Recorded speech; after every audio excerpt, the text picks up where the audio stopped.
Hello everyone. Assalamu alaikum. Peace be upon to all the viewers of this video. This is Dr. Nadeem Merchant from Anjuman Islam Zalana Institute of Management Studies, Assistant Professor for Finance, Research and various other subjects. This video I am preparing as a prelude to a series of webinars which I am going to conduct for all those youngsters and people who are interested in data analytics and data science. Now, before I begin, uh, let me uh, tell you something briefly about my own self. I have got 22 years of teaching experience and an additional 6 years of industry experience, and I've been teaching management students various subjects. Finance is my core area, and because I have done my graduation in statistics, so research also was it came in handy to me, and because I had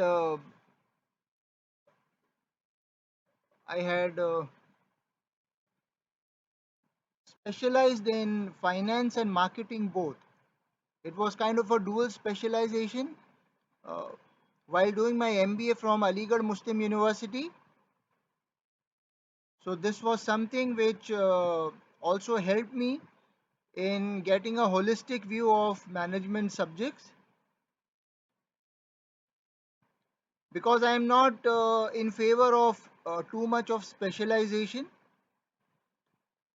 It is general management which is kind of the basic stone, the foundation stone. So I keep telling my students that it is uh, you have to be a jack of every trade but master of one. So you need to keep all the subjects in mind. So this video, at the very outset, I would like to tell you this video is for whom? This video is for those people who drink water and who would like to make cold drink out of water. Okay, because data is the new water. So I would like to start my uh,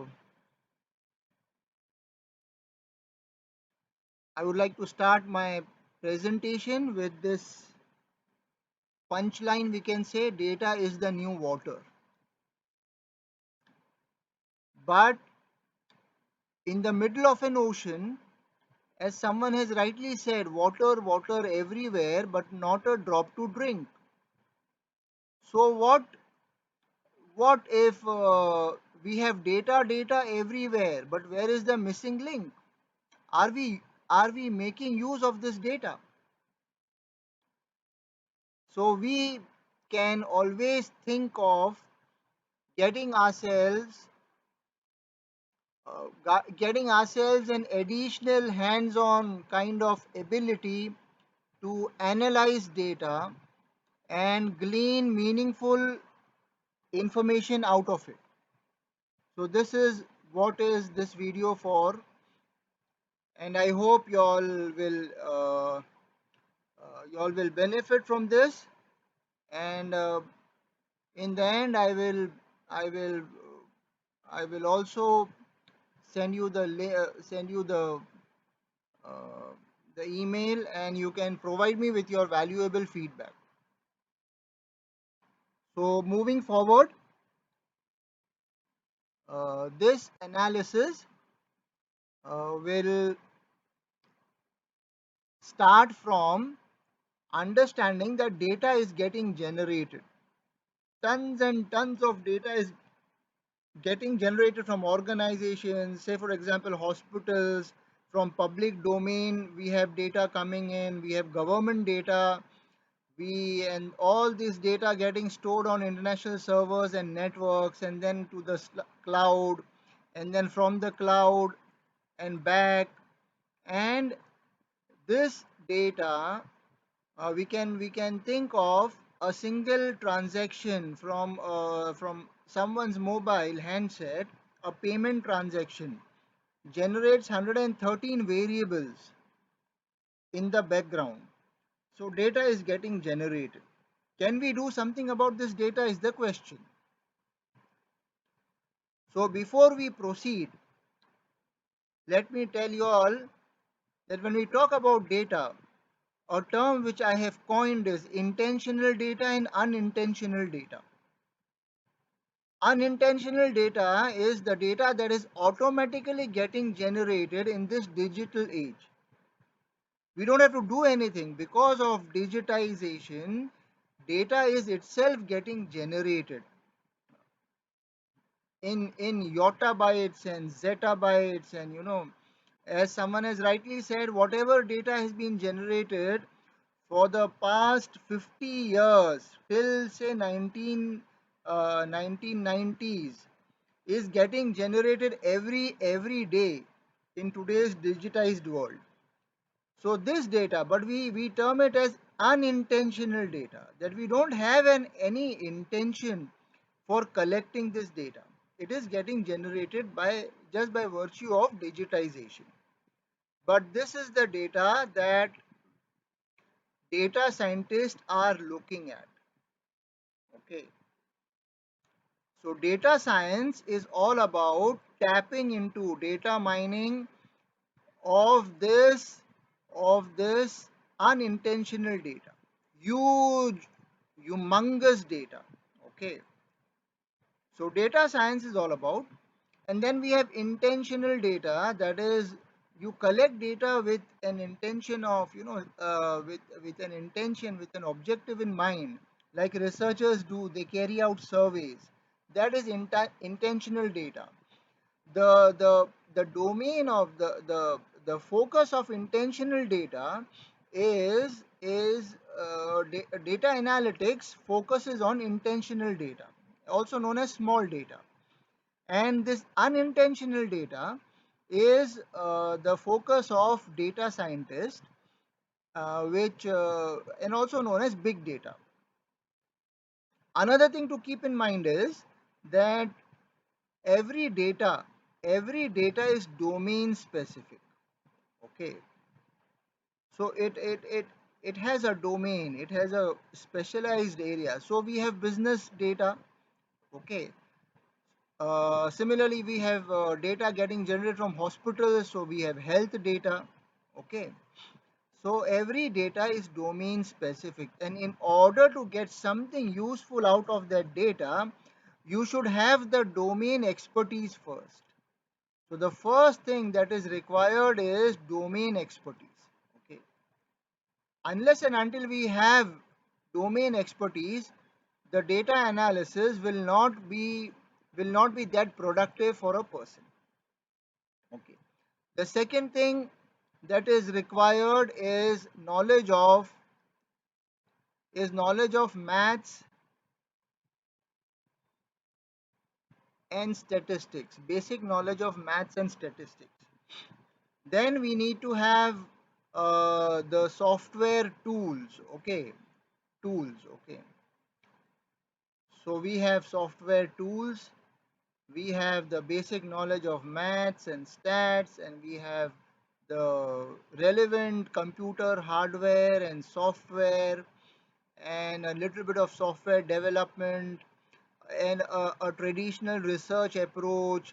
All this together will be helpful for a data scientist, and then it will lead him to something known as machine learning, and then later on to artificial intelligence. Okay.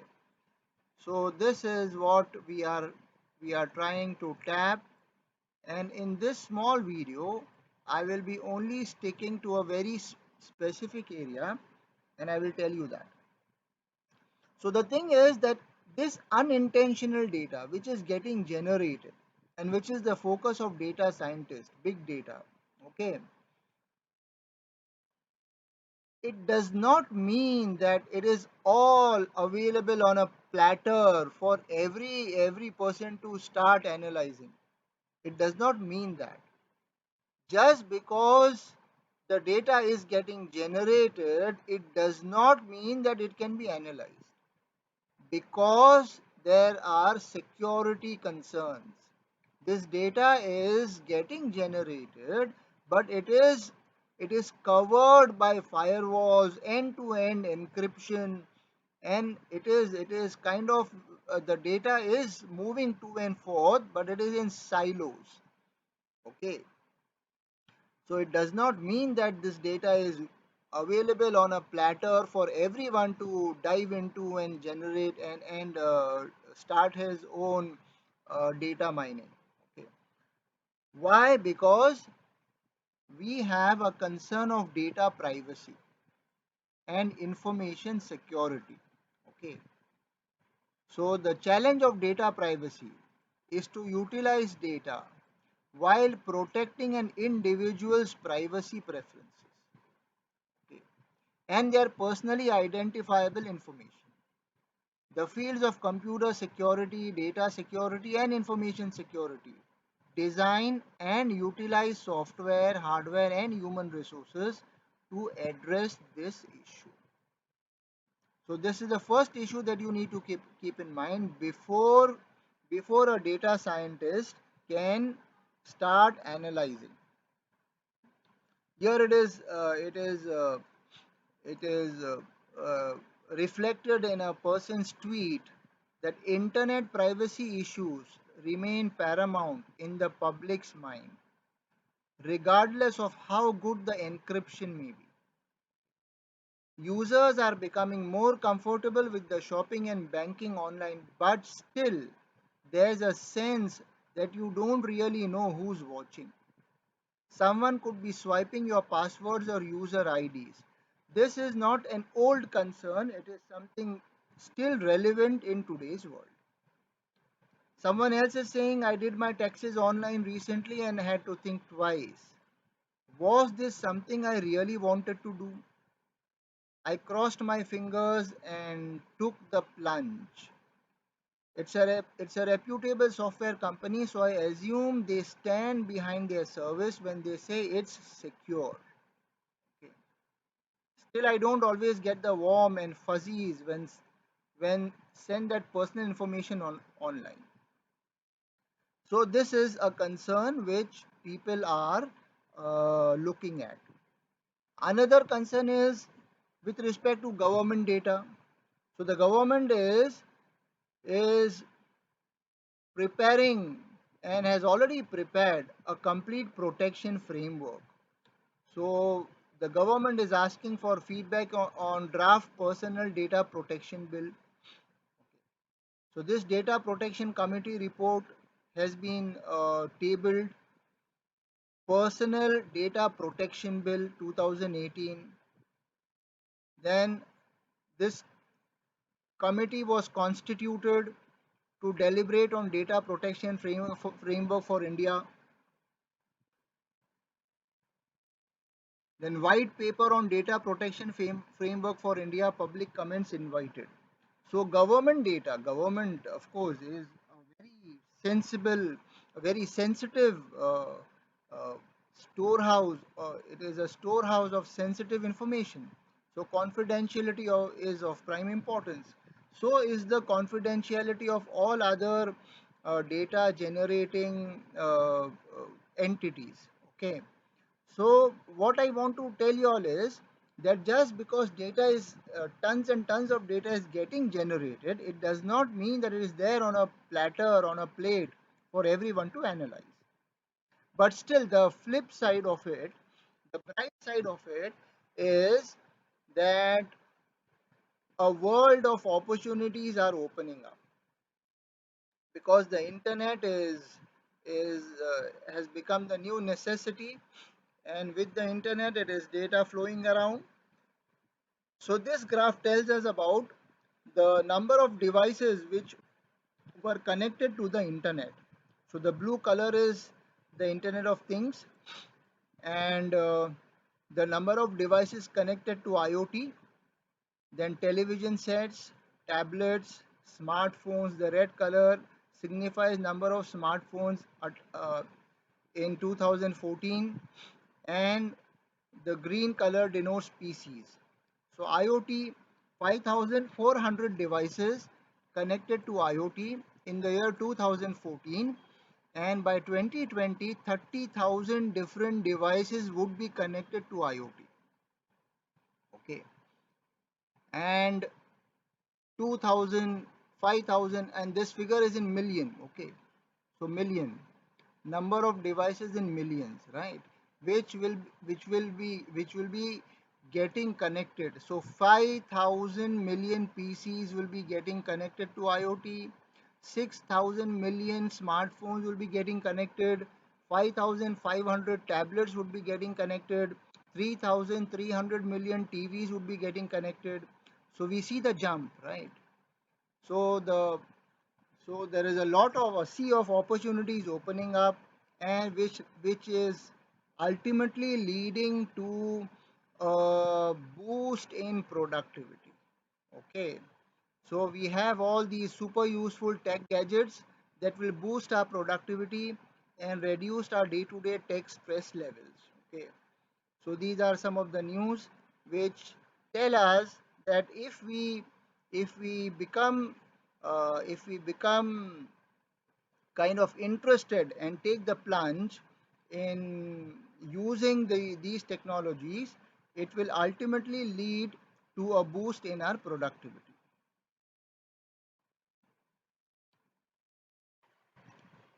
Now moving forward, this is the basic model. Okay, so we have the raw data, which is as in the basic model is what? Input, process, and output. Very simple. So we have this raw data as an input, which is processed using tools like SPSS, Excel, SAS, Stats, Minitab, R, Python. So, and I will be using SPSS as the tool for data analysis. The output is obtained in the form of summaries, graphs, tables, hypothesis tests, etc. Going a bit forward, one step forward, is this output can become the input for complex analysis. So advanced analysis, the output of the first stage becomes the input for further processing.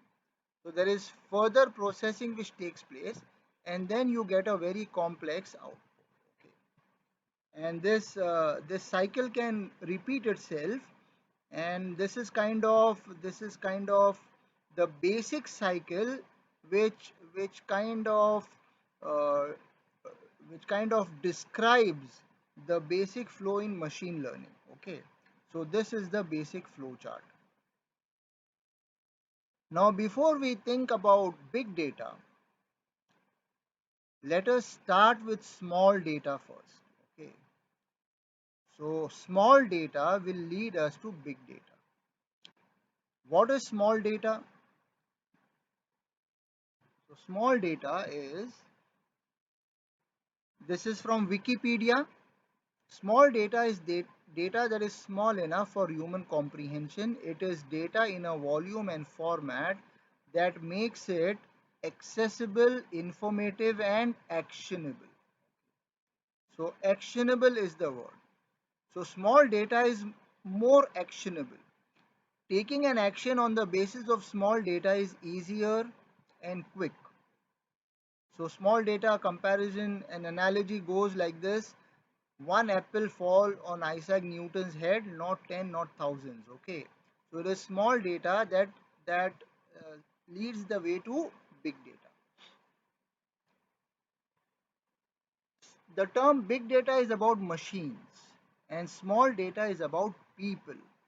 This also is a term which we will see now in this very video. So small data is about people. Okay, the only way to comprehend big data, is to reduce the data into small visually appealing objects representing various aspects of large data sets such as histogram, charts and scatter plots. Big data is all about finding correlations, but small data is all about finding the causation. Okay, so this is important. Big data is all about finding correlations, but small data is all about finding the causation. Okay, the reason why. And then we have this definition by Alan Bond, former vice president of Actuate. Small data connects people with timely, meaningful insights derived from big data and or local sources. Okay. Organized and packaged often visually to be accessible, understandable and actionable for everyday tasks. Okay. And this sentence is also very appealing. If one takes the top 100 biggest innovations of our time, perhaps around 60% to 65% are really based on small data. So to sum it up, he thus considers that one should perfectly master the small data in order to mine and find correlations from big data. Okay. So this is what people are people are have realized and mentioned that finding correlations from big data is the second step. First we need to master the basic, that is small data. I hope I am clear in what I am trying to explain.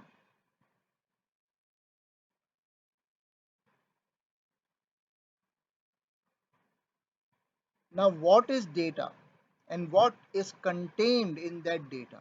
Okay. So we have water breaking down into hydrogen and oxygen, right? Two molecules of hydrogen and one molecule of oxygen, that is water. So data breaks down into variables. Okay. So what is a variable? Anything whose value varies is a variable. Okay. So when you break apart a data set, so it breaks down into variables. So a set of variables, they combine to form a data set. So any concept, any theory, any piece of information is is broken down to to its to its smallest level. Okay, in variables. It is captured in variables. So the granularity of a data set is variables. Okay. We can say it is the worm's eye view. Okay. So something when data set in disintegrates, it leads to variable. So basically there is no difference between a variable and a data type. A data type is a type of data. So we say we have int for integer, that is whole number, string for text. So we have a string variable, we have an integer variable, okay. Then double for precise decimal numbers. Every software tool has its own way of defining variables, okay. So these variables together, they make a data set. So we need to understand what are variables. Okay. So variables are broadly classified into qualitative variables and quantitative variables. Qualitative variables are further classified into nominal and ordinal. Okay. And quantitative variables are further classified into interval and ratio. We can also think of these qualitative variables as categorical data. Okay. And this quantitative variable as continuous variable. So I talk about to begin with two types of variables. We have discrete variable. Discrete is actually over here, categorical data, and we have continuous variable. So my nomenclature is C for continuous and D for discrete. D for qualitative variables. Okay. So how do you define a discrete variable? A discrete variable is one which can take only limited values in a given range. Say for example gender. So we code gender 1 as male and 2 as female. So that is discrete, right? In the example which I have taken in this, we have hair oil brands. So people are using any of these brands. So they use either Parachute hair oil or Dabur. Okay. So their choice of brands is a discrete variable. Okay. So every hair oil brand is coded as, is given a code. So one for Parachute, say for example, two for Dabur. So there is no number in between. There is nothing like 1.5 or 1.75. It is one or two, discrete. So that is known as categorical data. Discrete data is also known as categorical data. But for our usage, it will be termed as discrete D for for for qualitative variables. Okay. And for continuous variables, say income. Okay. So we have asked income as an open-ended question, and people are giving their income. Okay. So ranging from say monthly income, those students who are not working, so they don't have any monthly income, right? So their answer is zero. But from zero it goes on to any value, and all these values I will show you, they are listed, and you can take any value. Okay, there is no discrete kind of an answer. So 10,000, 12,000, no, it can be 10,500, it can be 10,800. Okay, so this range, this such a variable is known as a continuous variable, and by definition uh, we can understand a continuous variable is a variable which can take any value within a given range. So discrete variable can take only limited values. Okay, only limited values. So the word limited is goes on with discrete. Okay, limited values. And with continuous variable it can take any values. Okay, it can take any values. Okay, so this is what we have to keep in mind. Example of discrete variable is gender. Okay, male and female. An example of continuous variable is income. So all the variables are broadly classified into either continuous or discrete variables. Now before plunging into actual analysis, I have built up a story, and I have already actually carried out data. I have collected data, real data. Okay, and the story is about a hair oil and a shampoo manufacturer. Okay, so we have a hair oil manufacturer and a shampoo manufacturer. Now what is the story? Okay, so we have a hair oil and shampoo manufacturer who is worried about the future of his company. As with every business entity, continuous success among other factors depends on a satisfied customer base. This manufacturer has carried out a survey to primarily find the satisfaction level of his customers. Okay. Now the overall satisfaction level for hair oil and for shampoos is an overall construct. Okay. So this word construct is very important. So you have a concept of overall satisfaction. If someone is asking you how much, if you are a hair oil user, okay, so someone is asking how much are you satisfied with your hair oil? Okay. So you will give a ranking, say on a scale of 1 to 10. Okay.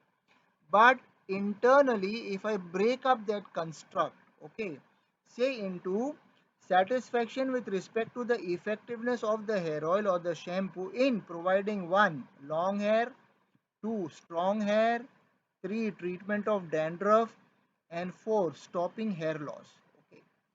So the use of an hair oil can be, or a shampoo can be further disintegrated.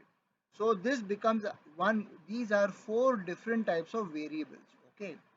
So we have five variables in all. One is the overall satisfaction. Okay. Then these another four variables.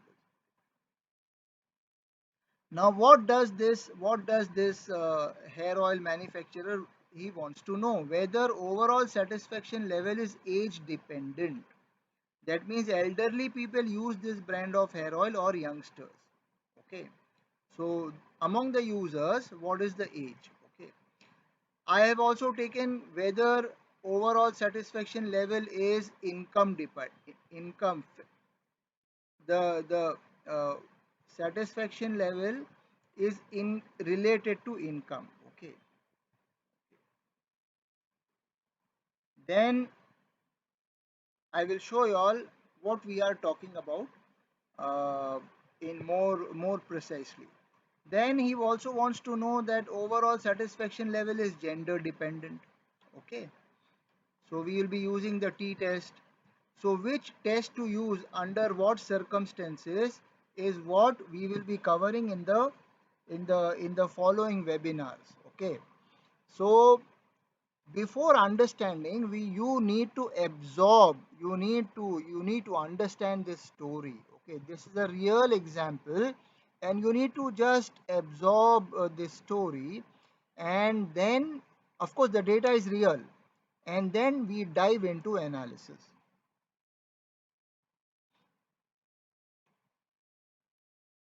So this was the questionnaire. Okay, so we had asked for the name of the respondent, the gender, okay, then age, this type of variables, further classification, the second level classification will be a part of the webinar. So we are asking for the educational qualification, profession. Then we are asking whether the family type is nuclear or joint. Then monthly family income. Okay, it is an open-ended question. Then residential location. These are suburbs of Mumbai city. Which newspaper do you read? Okay, so we can kind of think of uh, uh, people, if parachute brand users, they read a particular newspaper more, so maybe parachute can think of increasing the ad spend in that newspaper. Okay, that is how we can think of, and that will what we will cover in the webinars. Then magazines, do you read? Then favorite TV shows. Okay, then this also is a general question which is useful in normalizing data. Okay, so uh, the question is, do you think the Indian economy is currently in turmoil? Yes, can't say, and no. Okay, do you feel our country is currently in a political turmoil? Same, yes, can't say, and no. Okay, then we have asked, how frequently do you use your hair oil? You are a heavy user, a medium user, or a low user. Okay. Then this is the question, which brand do you use? Okay. So people have given Parachute, Dabur, and Navratna and Kesh King. Then rate the level of satisfaction on a scale of 1 to 10. 1 denotes not satisfied and 10 denotes highly satisfied. Then this is about brand recall. Okay. Then this is about satisfaction on the basis of these four features. Okay. Then the actual usage in quantity. Okay. Similar question has been asked for shampoo. Similar questions, in fact identical question. One last question which I had asked was, suppose a new shampoo is launched and is also affordable to you. What do you do? Go ahead and try it, wait and see other people's feedback, and stick to my brand. So this is about kind of getting brand loyalty. Okay. So a particular brand of shampoos, if it is getting more answers that I stick to my brand, okay. So you can understand how happy that company would be that it has got brand loyalty. Now this data is collected and in an Excel sheet and posted in an Excel sheet like we have from Google Docs, right? Automatically. So this is how it looks like in an Excel sheet. So this is we have this gender. This we have suppose we have coded gender as one as male and two as female. So this respondent, okay, is a female. Her age is 19 years and her weight is 42 kgs. She has got a blood group, that is what we had asked, A plus or whatever. Then education qualification too, she is in her 12th, and profession, she is a student. She is from a nuclear family and lives in Kolaba. This is how you read, okay. So all this one row is about one respondent, okay. So like we have in this data set 799 responses. So approximately 800 people are have responded, and from this 800 people we are going to do the analysis. So as we have discussed that small data is about people, okay. Big data is about machines and small data is about people. So we are going to, with the help of this analysis schema, we are going to dig deeper into what this data tells us. So this Excel data is picked up in SPSS. This is the variable window of SPSS, okay, where all the questions, they take the form of variables, okay. So your gender, one is male and two is female.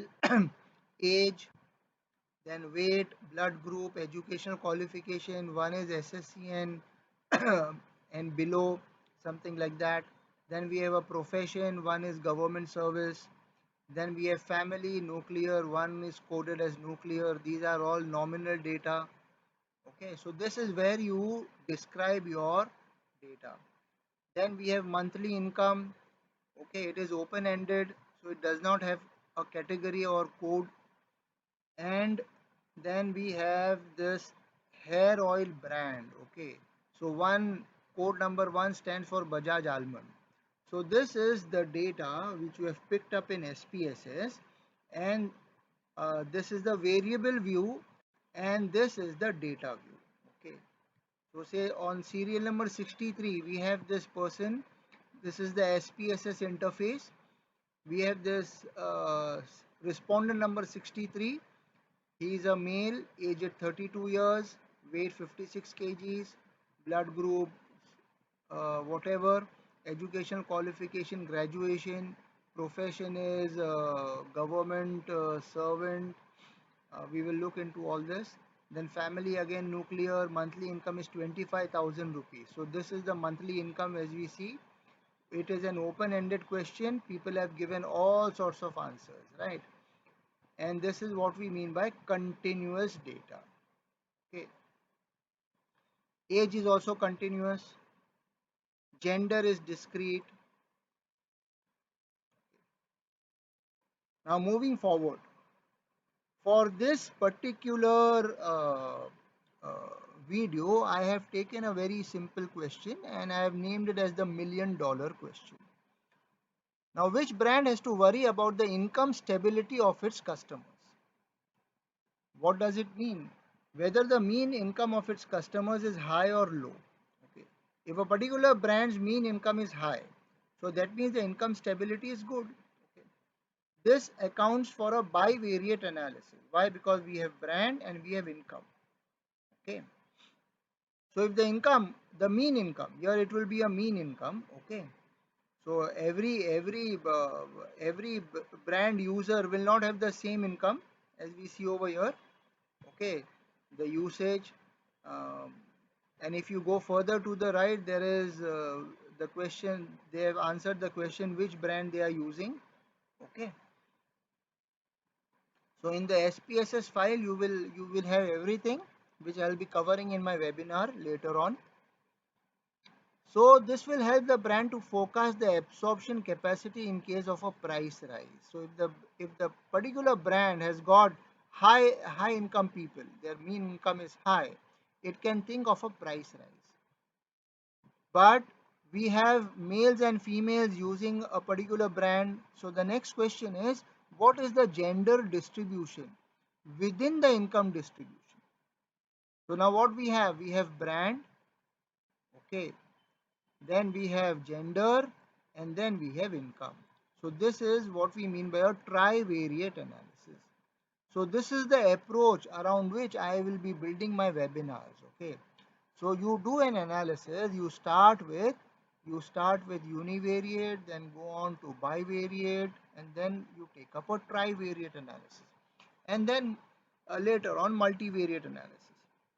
So this trivariate analysis, we are saying whether the upward pricing will be absorbed more by the male users or female users. So this is the question. Okay. So every analysis is preceded by a question. We are looking answers to a question, which will then be statistically tested.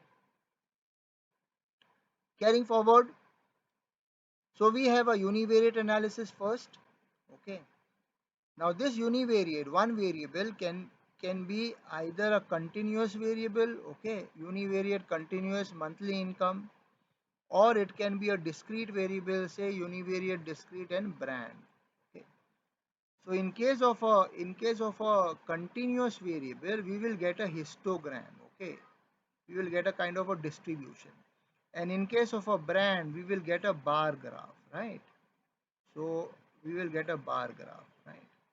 So this is what we need to keep in mind.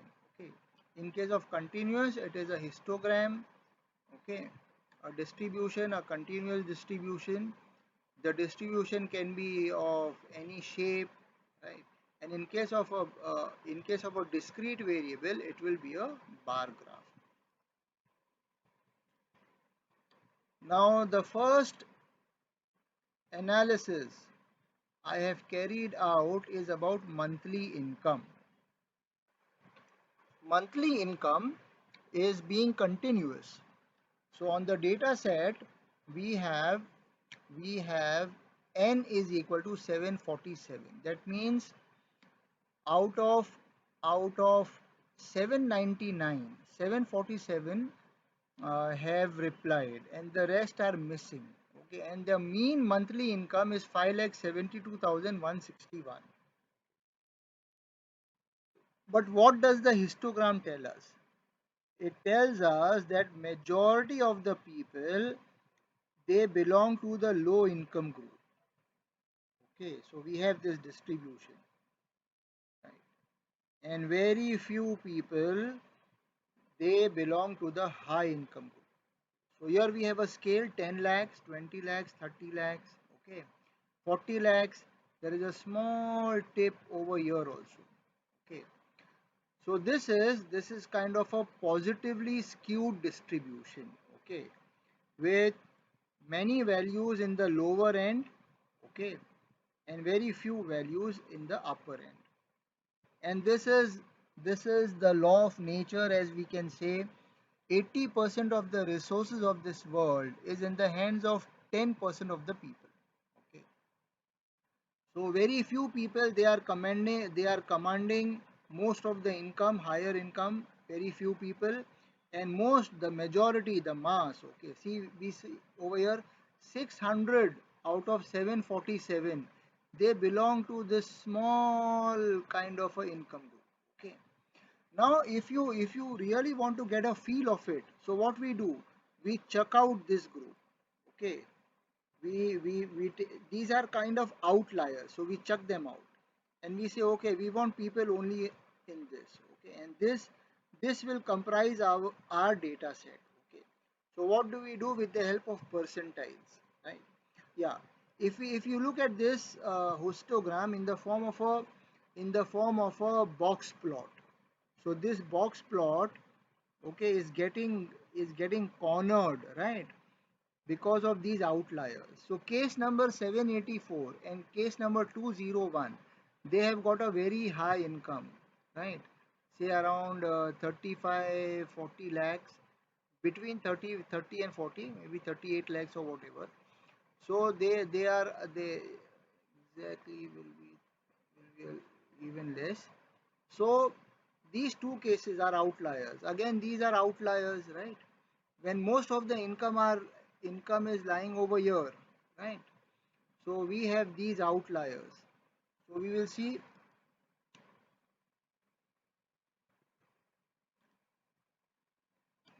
So as I said, that we are going to we are going to uh, take this up as the new data set with the help of percentiles. So 95 percentile income level is 1,50,000, 15 lakhs, sorry. 95 percentile data, okay. And 90 percentile data is 5,20,000. So what does it mean? Out of 747, 90% approximately, okay, taking into consideration the missing value, 90% of the respondents, they have income lower than 5,20,000. Okay, 90% of the people. Okay. This is what is this tells us, right? 90% of the people have income less than 5,20,000. Okay, and 85% of the people have income less than 1,16,000. So only 5% of the people have income between 1,16,000 and 5,20,000. Right. So let us look at the histogram of these two percentiles. So 90th percentile histogram. See, we see that things have improved and we have got some critical mass now. Okay, and the scale also has become smaller. Now the mean income is for 49,148. Okay, initially the mean income for the entire data set was 2,20,000. Now the mean income has gone down to 49,148. Here the highest point on the scale is how? Is 6 lakhs. Okay, so this entire thing, okay, this entire thing is is hidden over here, okay, between 6 lakhs. So this is an expanded form, right? I'll take up this expanded form of this part. Okay, expanded form of this part is this entire data set. Okay, and looking at the 80th percentile figures, that is all those respondents whose income is less than 1,16,000. Okay, so here we have the maximum point on the scale as 1,20,000, and here the mean income has gone down to 36,672, and this is where we get kind of a normal distribution, not a normal distribution. Okay, so this is this is the this is actual data, and the reason for using this kind of data is to get a feel of real data. Okay, the box plot for this 635 people, okay, is something like this. With this is the median, this is the upper quartile, this is the lower quartile, this is the upper inner fence, this is the lower inner fence. Okay, all this will be explained in the webinar later on. Now coming to the question of number of the proportion of people using a particular brand. Okay, so this graph tells us that 41.68% of the people, they use Parachute. Okay, followed by 25.91% using other brands, then followed by 15.14%. So this is how it works out.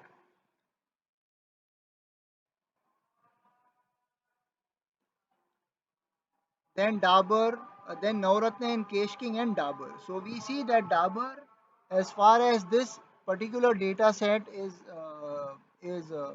concerned, Dabur has got the least kind of brand following, and Parachute is undoubtedly the leader. Okay, so this is the discrete category. Okay, okay. So this is how, as I told you all, that discrete data will look like this. Now coming to bivariate analysis. Okay, so from moving forward from a univariate analysis, histogram and bar graph, we go to a bivariate analysis where we consider brand plus monthly income.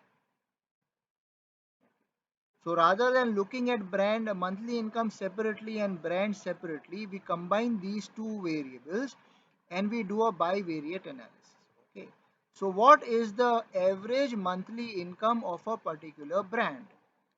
What is the average monthly income of a particular brand? This is what we look at, and this is what we get. Okay.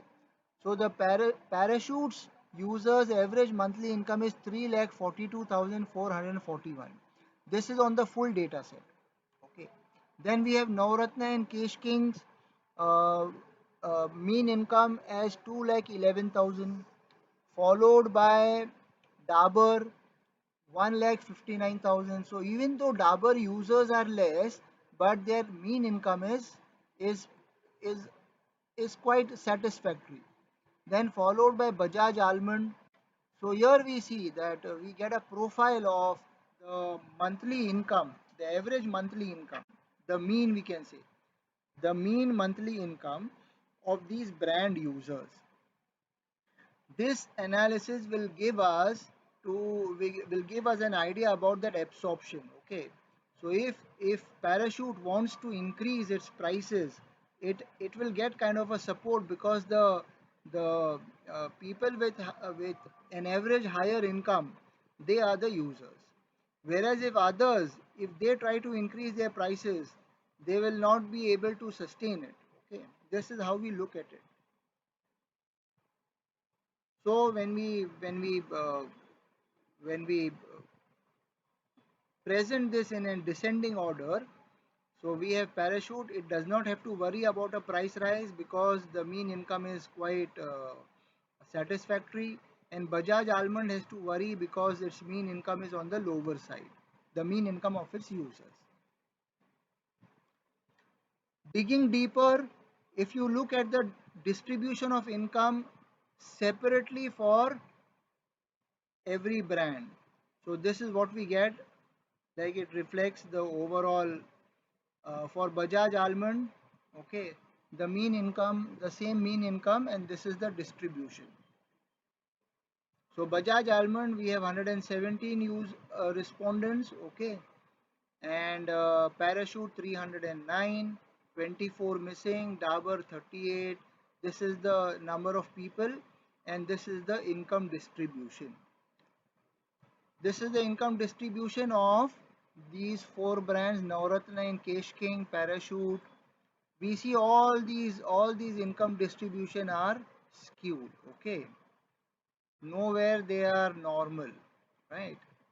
Only these other brand is less skewed with no people in the no respondent in the higher income category. Now moving forward to trivariate analysis. Okay, so what is trivariate analysis? We add up another variable, that is gender. So brand plus income plus gender to address the $1,000,000 question. And what do we have here?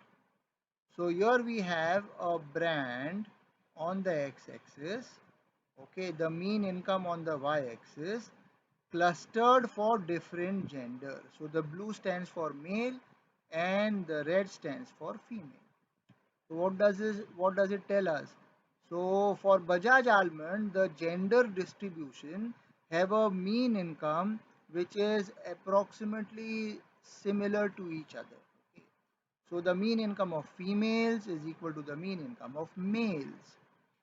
But in case of Parachute, the mean income was due to the higher mean income of its male users, whereas the female users, they don't have such a high income. Now when you look at three variables, right, we see and every hair oil brand will think about its female users first. Okay, because the female users, they are the kind of uh, the basic market. Okay, so Parachute has to think that the although that the mean income of its female users is less than the mean income of its male users.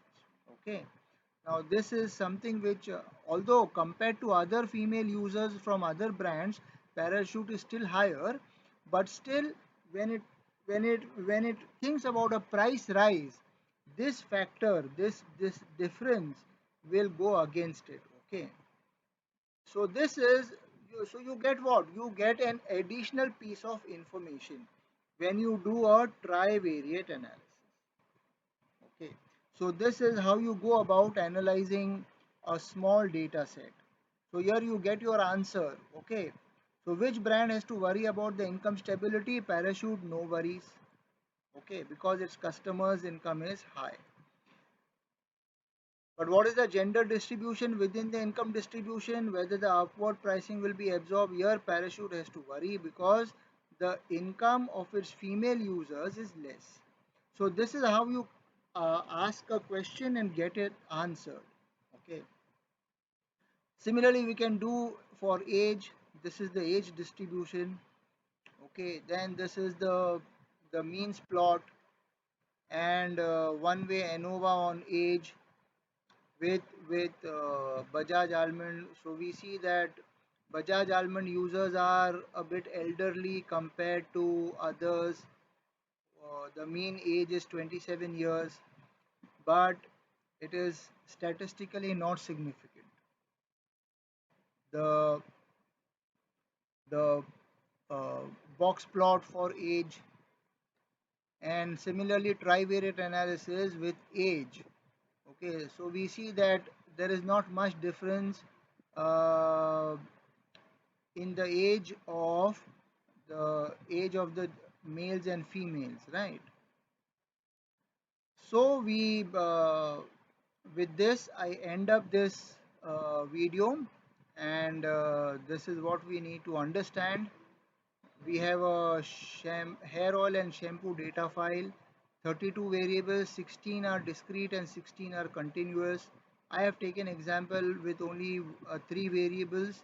Okay, and there is a complete schema of a bivariate analysis which I will be taking up in my webinar. So thanks for watching and happy learning. Hope you were satisfied with this small effort, and take care and share this video with your friends.